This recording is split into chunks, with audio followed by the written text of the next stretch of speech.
Welcome to Love Thy Lawyer, where we talk with attorneys about their lives and careers. I'm your host, Louis Goodman. Today, we welcome Rita Goodroe to the podcast. Ms. Goodroe practiced law rather traditionally at first and then transitioned to business coaching. She's been featured in the Washington Post, on NBC and CBS. She's spoken for Fortune 500 companies and events, including Kellogg's and Volvo. She claims that she's made virtually every mistake that an entrepreneur can make. She was always on the go, but not really going anywhere. When she turned 35, she went on 35 dates in 35 days, and in doing so, met her husband. I met and became intrigued with Rita at PodFest in Orlando earlier this year. Rita Goodroe, welcome to Love Thy Lawyer. Thank you. I'm so excited to be here and see you again. It is nice to see you again. You were the star of PodFest, always on stage, always being out there, always projecting energy, and that was just a lot of fun. And then when the program was over, we got to sit down and talk informally, and that was a lot of fun for me as well. And that's when I found out that you were a lawyer. Yes. And I thought, we got to get you on the podcast, and you agreed to do it. Here I am. Can you tell us, Rita, what sort of business, what sort of practice that you have right now? Right now, I'm a professional speaker, so I do not practice the law anymore. I think of it fondly, but I'm a professional speaker, so I speak to groups and associations and organizations basically around the idea of connecting or leading or selling with authenticity through relationship building. How long have you been doing that type of work? The professional speaking has been the majority of my work now for about a year and a half. But before that, and I'm still simultaneously doing that with business strategy and sales and marketing coaching. And I've been doing that now for about 12 years in a row. Very important, in a row. You've been doing professional speaking for quite some time. I've always been speaking, right? Just not for pay. So I was speaking to get clients when I was, obviously as a lawyer, I spoke a little bit, especially when I was running a solo firm, as a way to show up as an expert and authority. And it was a good client building strategy. And then whenever I went into business coaching, speaking was the number one way that I got clients. But I would be speaking to groups and associations, not for money, but for leads that could become clients. It's been about the past year and a half, 2 years now, that I switched that model to be paid professional speaking as the majority of my revenue, and then spin-off work from the paid professional speaking versus speaking for no fee in order to get leads for clients. Where are you from originally? Originally, I was born in Pensacola, Florida originally, but I only lived there till I was 7. So I grew up in Northern Virginia in a suburb right outside of DC called Reston, Virginia. And I grew up there, went to college in DC, went out to law school in Chicago, and then moved back to Northern Virginia, where I lived until about 3 years. It's almost 3 years to the day when we, being my husband and I, moved to Savannah, Georgia, which is where I am currently. So where did you go to college? I went to George Washington University. Yeah, in DC, poli-sci major, as you do, and you're going to become a lawyer, or at least, that or international affairs, something like that. So I was political science major at GW, and then went out to college, or to law school at Chicago Kent College of Law in Chicago, Illinois. Did you go straight through from college to law school, or did you take some time off? I did not. That would not have been allowed. My family taking time off would not be. But also, it was just I wouldn't have wanted to anyway. But I went right out of high school, right into college, did all 4 years, back to back, graduated, and then went right out to Chicago. I didn't know anybody in Chicago. I just knew I wanted to. I had been to Chicago once, fell in love with the city, and I worked a lot too. I had to. So I had a couple of jobs, both in college and law school, to supplement my income. So when I wasn't at the school, I was either with friends or I was at a job working. And I loved school, but I don't remember too much about it other than I showed up, did my classes, did what I needed to do, and went out and lived my life around that. When did you first know that you wanted to be a lawyer and that you wanted to go to law school? Oh my gosh. I ask myself this question all the time, and I'm going to give you the honest answer is I don't know that I ever knew, to be honest. Other people had told me my whole life that I should become a lawyer, and I just blindly followed that path and made it mine. Said I'm going to be a lawyer and I can't wait to be a lawyer. But I don't ever remember a moment where I was like, that's what I want to do. I want to be a lawyer. Like, I don't remember watching a show. I don't remember seeing a lawyer. I don't remember ever going, that sounds fascinating. And that's what I want to do. I just remember people telling me I would make a good lawyer and it sounded great. And so I just did it. Right. But I don't think I ever really remember saying that or the moment that made me want to be a lawyer. I just followed the path and did it. And I'm glad I did. But yeah, I don't have that moment. That's when I knew. But on some level, your friends and family had been telling you ever since you were a little girl, yeah, you're a lawyer. I'm a lawyer. I talk a lot. The things you're always taught. You talk a lot. You argue a lot. You should really be a lawyer. I always liked learning and researching and had that very analytical mind. I liked writing. I liked a lot of the pieces of law school, and I knew that it would be interesting. I also got into the idea of entertainment law, and so I forget how I latched on to that. And then I just decided, okay, it checks off a lot of the boxes. I'm going to go. But you talk to some people who are like, I remember when I learned about the Constitution, I was like that. I'm going to defend that for the rest of my life. And I never had a moment like that at all. I am of the belief that most lawyers are born, not made. Okay. Yeah. I think people are born as lawyers and then they just do what they have to do in order to actually go to law school to become a lawyer. To do it. Yeah. Yeah. My skills are such that this would be like a wonderful thing. And I did like the idea of arguing and debating. And like I said, it just checked off a lot of boxes. And I thought, why not? It couldn't hurt anything to go to law school. When you graduated from law school, you took a fairly traditional approach. You got a job working as a lawyer. Can you just tell us a little bit about your experience working as an attorney? I was on contract with the Department of Justice.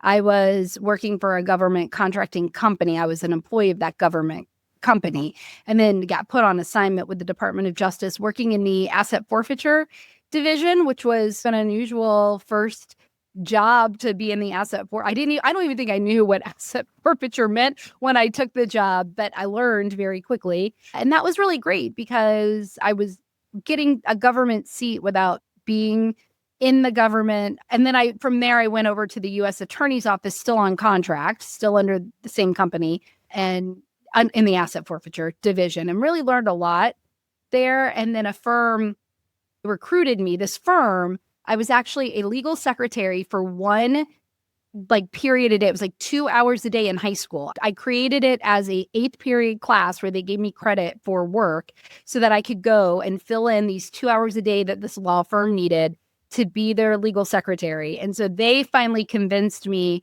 to leave my contracting gig and come to their firm. And it was general practice law. And I generally practiced. I did a lot of a lot. I did a little bit of a lot and learned very quickly what I liked and what I didn't like, and fell into real estate, like residential real estate law, and became very good, known as a landlord lawyer, and a little bit of commercial leasing for some of the clients that we worked with. And from there, I did get recruited into a commercial real estate firm. And then the recession of 2007 hit, and all commercial real estate everywhere just stopped. And I had been recruited into a one-man show. So it was just him and me. And he was like, I got to go back to just being me. And that's when I went in-house for a government contracting company as their business real estate attorney. And that's where I finished out my career for 5 or 6 years. I was there. So I ran the gamut, but it all centered around business and real estate law eventually. How long did you actually practice law as an attorney? 13 years. Now, after that 13 years, at some point, you decided that you were going to take your life in a different direction. I did. Let's talk about that a little bit. I'm really interested in that transition. Okay, well, buckle up because it's not a straight line, right? It's not a straight line. I had actually been, I promise this will tie in. I had been running a singles group in the DC area called Singles in the Suburbs as a hobby through like the platform meetup.com was new back then. And I was running that group and it grew to be one of the largest singles groups in the DC area. And I became an expert a little bit, according to the news, on all things single. But that was funny because I was running the group with a guy I met through the group, and we dated and ran that group together for 5 years. And then there was a big, huge breakup. And I ended up saying, I don't want to cry my upcoming 35th birthday away. And I had this revelation that maybe I was causing myself to be in all of these bad relationships. And I decided to celebrate my 35th birthday by going on 35 dates in 35 days with 35 strangers and blogging all about it. And from that, people started saying, you should be a dating coach. And I was like, you should call my mom, right? And tell my mom I'm going to quit the law to become a dating coach and tell me how that conversation goes. But things happen as they do. The universe course corrects. And I walked into my job one day and they said, hey, we're outsourcing the entire real estate division to another company. We're keeping 2 of you, letting go of 3 of the lawyers. I was kept. Yay. And then they said, but because you're not really an attorney for the contractor you're going to be sitting with, but you're not an attorney for us because you're on contract, but we're going to call you a legal compliance manager. And here are your new duties. And here's the new pay level for a legal compliance manager. And that's just, I remember hearing myself say, no, don't transfer me to the new company or this position. Like, I'm going to leave. And that's when I decided to try my hand at being a dating coach, like everybody had been asking me to do. And I came home and I had been married at that point for about 3 months. And my husband said, how was work? How was work today? And I said, I'm a dating coach now. And he was like, pretty sure I married a lawyer. He was like, I'm pretty sure I remember walking down the aisle with a lawyer. I was like, do you? Because I don't know. That's not what's going on right now. And he gave me, bless his heart, he said, you have 3 months to do something with this before you have to go back to the law. Now, you can still do something with the date coaching thing on the side if you want, but you have to, we had not planned for this. So like you have to go back. And that's when I said, no, I don't want to go back. I'm in this, and threw myself into it. And I haven't been back to the law since. How did the dating coach thing evolve into the business that you have now? Yeah, so I threw myself into the date coaching, and within 3 months, I had surpassed. This always sounds so impressive. I just want everyone to know, when I say I surpassed my attorney salary in the first 3 months of being a date coach, attorneys don't always make as much as you think that they do. So it was good money, but it's not like, what? Like that, since it was hard work, but I did surpass my attorney salary in 3 months. And so when I was out talking about dating, it was always a lot of entrepreneurs as well. And they would come up saying, how did you grow your business so quickly? And I started mentoring a lot of women on just sales and marketing. And within a few months of that, realized that was the sweet spot between what I had done as a business attorney and what I was doing as a dating coach, and the coaching and the strategy. It was this business coaching, sales, marketing, the coaching aspect without the lawyer aspect to it, but still in the realm of business and everything that I had loved so much when I was a business attorney, helping all of my clients with everything they wanted to accomplish in their business. And so I transitioned at the end of the first year full-time into business strategy and business coaching. So if someone were a single lawyer and they were looking to get somebody else into their life, what sort of advice would you have for those individuals? You mean looking to find love? Is that it? Yes. Yeah. Okay. You're going to have to drop the lawyer thinking, the lawyer way of thinking. Not everybody. This is very stereotypical, but I will say when I was coaching a few lawyers, and there's a blog post about myself during my 35 dates. It's like, there is something about the way that our brains are trained in law school to come at conversations that is not always the most relational. And a lot of our relational conversations end up being very transactional, very type A, very about the talking, not about the listening, about fixing problems, solving problems, less about just empathy and just letting someone be in the problem. Lawyers don't tend to be good at letting other people be in the problem. And that doesn't really work well when somebody's just, I don't need you to fix anything. I just need you to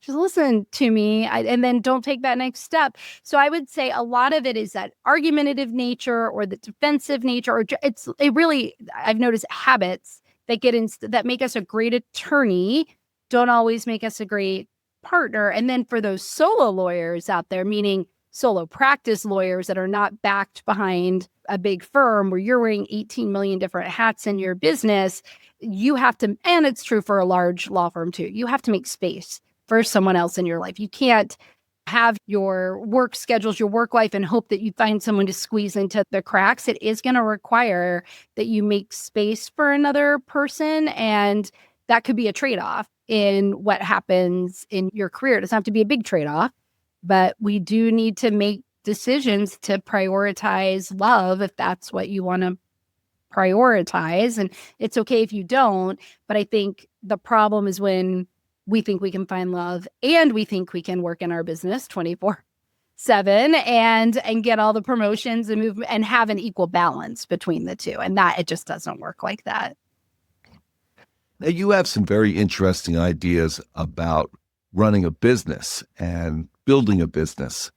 And some of the things that I've heard you talk about involve working on the relationship, working on the conversation, working on getting to know people as opposed to signing up the client.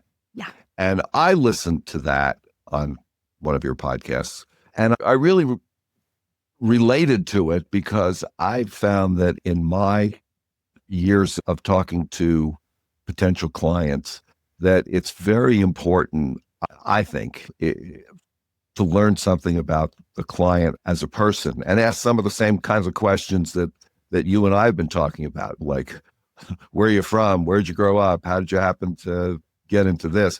And then we can start talking about your legal issues. And I ask those questions just because I'm interested in people. How did they get there? And I think that, for me anyway, has been a strength in terms of my personal interview technique. And I'm not saying that works for everybody or it's the best thing for every lawyer or it's the way to do it, but I have had some success doing that. Yeah, no, it is. Again, it's about relational and not transactional. Relational first will lead usually to the transactions that you're looking for. It's like the byproduct of building good relationships. It can't be the reason that you're trying to build a good relationship is to get the sale or get the client, because then you're not being authentically true about that. But even in a client cycle or customer journey cycle, people become aware that your business exists or you exist, and they don't go right to the purchase stage. There is what they call consideration. And that is where somebody's saying, do I like you as a person? Do I trust you as a person? Do I trust you as a business owner?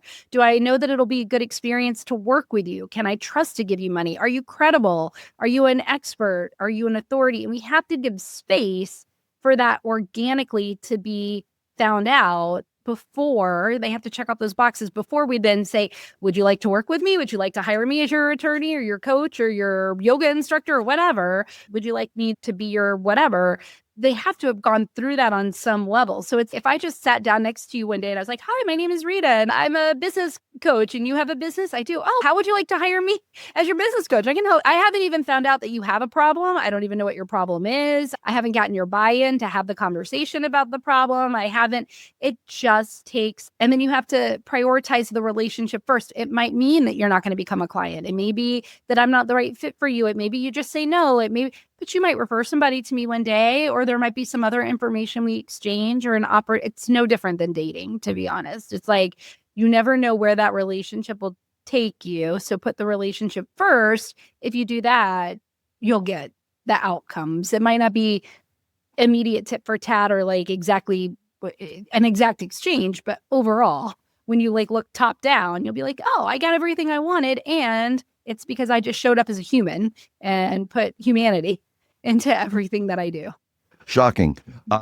If someone were just coming out of college and interested in getting into the kind of work that you do, would you recommend going to law school? Would you recommend some other sort of educational path?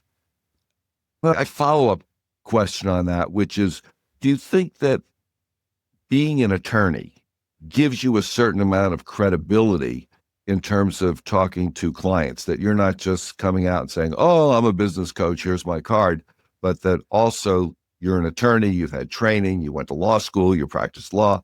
I'm just wondering if you'd comment about those things. 100%. I've been able to grow the businesses that I have because I have the credibility that whether it's rightly earned or wrongly earned, in my case, thank goodness, it's rightly earned. I'm not saying that across the board, but people do just assign a certain level of credibility from the fact that you went to law school or you practiced as an attorney. Even if you never practiced as an attorney, there's still credibility to having the JD in your name, behind your name. So 100%, yes, I think it's why people trusted me as a dating coach to a certain extent. I was professional. I had a certain I can trust her kind of feeling. And for coaching, what you're really coaching people on is mindset and accountability and resilience and soft skills more than you are the hard skills. And that means you have to have gone through it to a certain extent to be valuable and helpful to people.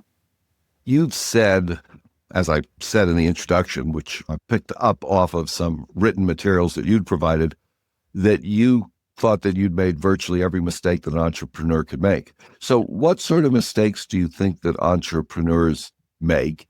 And what sort of mistakes do you think that attorneys in running their law businesses make? Okay. So in general, the mistake most entrepreneurs make are trying to be everything to everyone and offer everything to everyone. To a certain extent, that could also be true for lawyers, depending. But I will say I help people do things. Hi, my name is Rita, and I help people get well. I'm sorry, what? I'm Rita, and I help people build a business. What does that mean? It's too overly broad. It's too vague. It's not sufficient. And so when I was a dating coach, that's how I started. I help people find love. I help people find their perfect partner. I help people find fulfilling love. And people would say, because I knew that's what they wanted. I knew from all my work, that's what they wanted, fulfilling love. And yet people would say, oh, that's great. And then they go hire a different dating coach. And I would be like, what's going on? I'm not ready for fulfilling love yet. What I need to know is how to get a second date, or I need to know how to fill out this online dating profile, or I need to know. And then the next piece was, if I was marketing so generically to try to capture everybody, I was really resonating with no one. To resonate, I always say you have to alienate to a certain extent. So if I was trying to just say, dating is hard, everybody's like, yeah, it is. But if I was really marketing to my ideal client, who was a woman who had been divorced, was dating for her first time since her divorce, and online dating was new back then. So if I said, you have no idea where to start with online dating. This was not, you don't want to make the same mistake again. You want to take your time. You want to make sure that you're picking the right partner. All of that resonates with that client, did not resonate with a 40-year-old never married woman who is very much at that moment in time, the way of thinking was, why should I have to settle? TikTok. My time is running out. I need to find my partner. I need to start my life. I need to Rita, I don't need help I've been using every dating tool in the world. I don't need help with all of that necessarily. So for them to go, oh my gosh, it's like you put a camera in my dining room and you're watching everything I say, you have to be really specific. So most entrepreneurs do not get that specific about who they help and what they help them with to get that feeling, because they're so scared of people saying no, but they don't realize that to get the yeses, to be that specialist to somebody, they're willing to pay more and hire you faster. It's easier to find you and see you. So to get those kinds of yeses, you have to get the no's from the other people. Lawyers, yes, the same, but honestly, they don't ever look at their numbers. I don't know why. I didn't go to school for math. I'm a lawyer, right? Tell me your P&L. We took poli-sci. We took poli-sci. Talk about your P&L. No. You've got to, no, they can't step into the CEO role of their business, the owner of their business. They stay very much in the service provider role, and they don't hire, they don't delegate, they do, but they do it messy, not thoughtfully, and they don't take time to really be the visionary of a business. They see themselves as the business instead of realizing the business is different from them, and the business needs, in this case, a firm needs different things. Okay. I want to focus in on that a little bit Sure.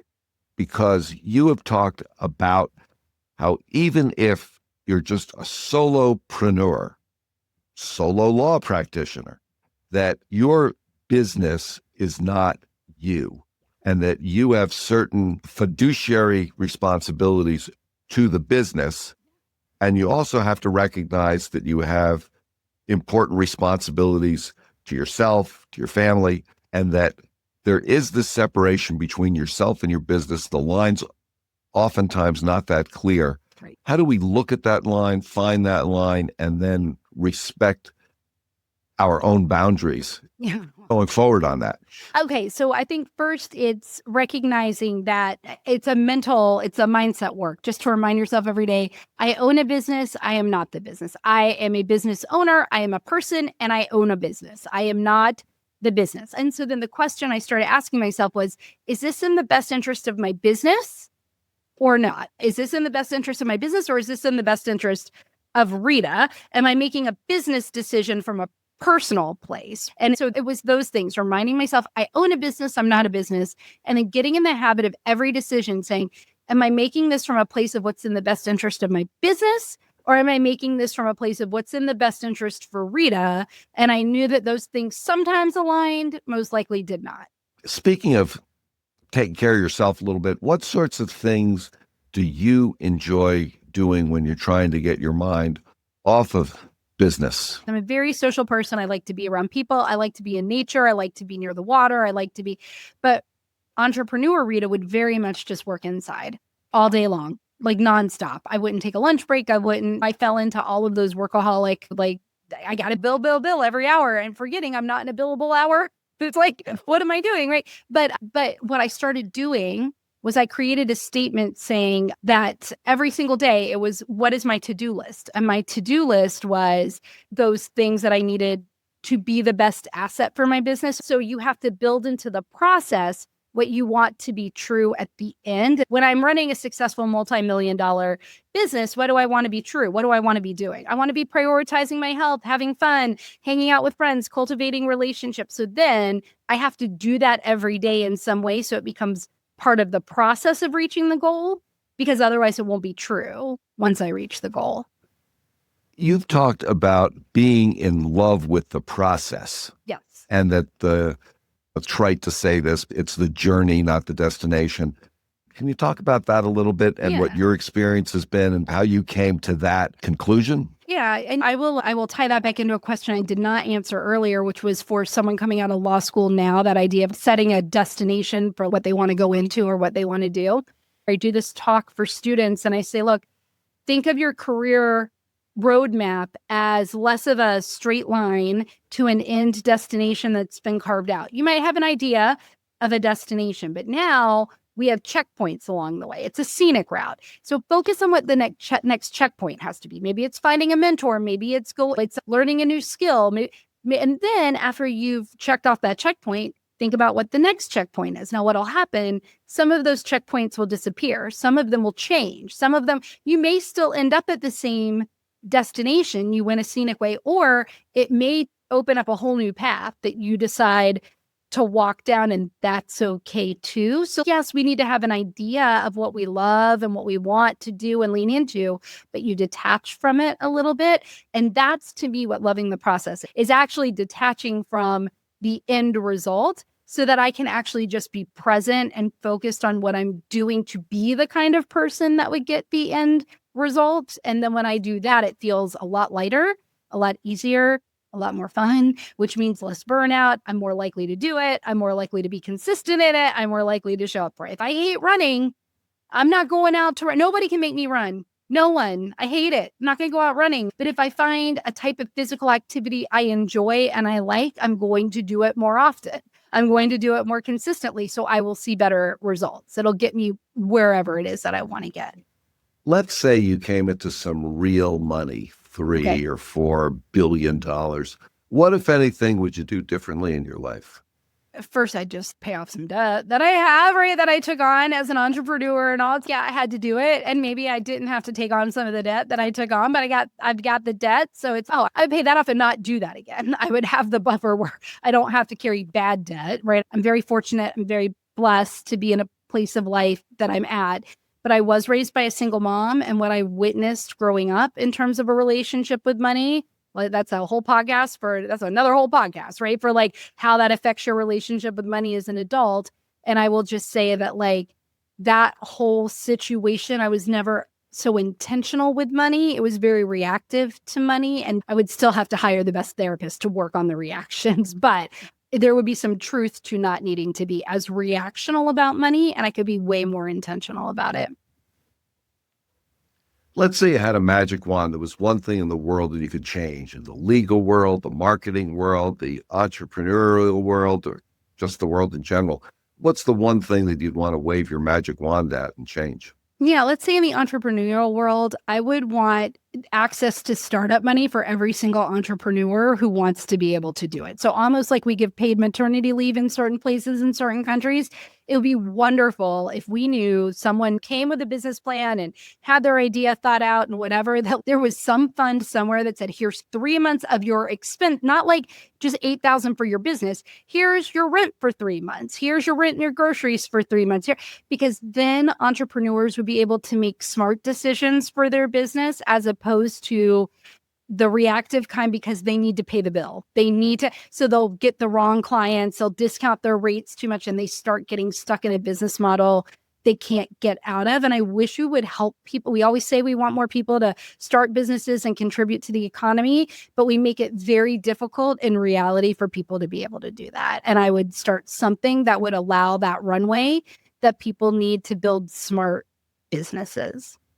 Let's say someone gave you a Super Bowl ad, 60 seconds on the Super Bowl, and you had a really big platform to say whatever you wanted to a really large audience. What would you want to say?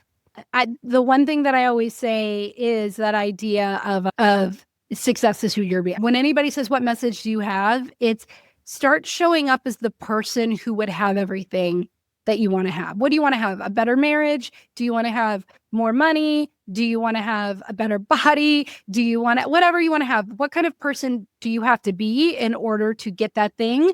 Just start showing up every day. Say, would that person say yes to this? Would that person make this choice? Would that person spend their time like this? Would that person just start showing up? Don't wait to be the person you want to be. Show up as that person and you will have what you want. And that's my message that I give people all the time.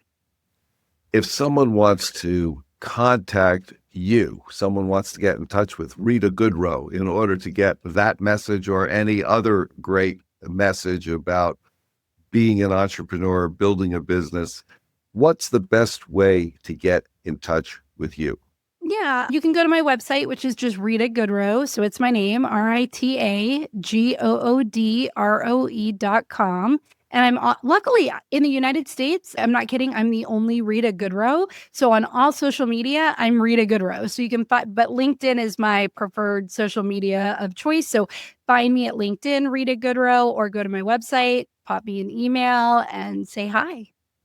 And I suppose if we just Google Rita Goodroe. Yeah, I'm the one. I literally am the only one in the United States. I'm not even making that up. According to like public records, there is no other Rita Goodroe in the United States. So I will take it. Yep. I will be what pops up. Rita, is there anything that you want to talk about that we haven't discussed? Anything at all that you'd like to bring up, that you'd like to mention, that you'd like to say?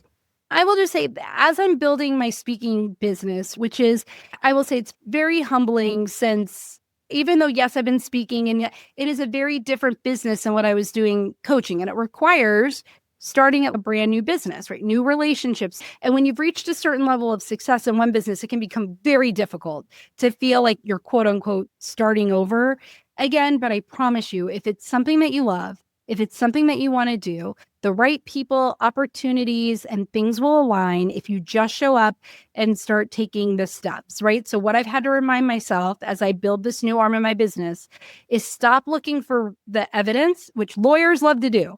I had to stop looking for evidence that it's working because I won't see it yet.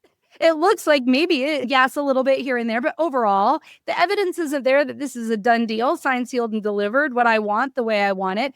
Every time we look for evidence that anything is working and we don't see it, we'll stop the thing, right? Or maybe you're building a new arm and it feels maybe I shouldn't be doing that because this is so difficult compared to what I've built so successfully, or whatever it is. It's just let that go. Stop looking for the evidence at the beginning that it's going to work. Just start taking the actions and keep showing up for it. And you'll be able to find where that's supposed to take you. And that's how I'm living life right now. I'm loving the process, loving the ride. I really am. Rita Goodroe, thank you so much for joining us today on the Love Thy Lawyer podcast. It's been a pleasure to talk to you. Thank you. I had a great time. That's it for today's episode of Love Thy Lawyer. If you enjoyed listening, please share it with a friend and follow the podcast. If you have comments or suggestions, send me an email. Take a look at our website at lovethylawyer.com, where you can find all of our episodes, transcripts, photographs, and information. Thanks to my guests, and to Joel Katz for music, Brian Matheson for technical support, Paul Roberts for social media, and Tracy Harvey. I'm Louis Goodman.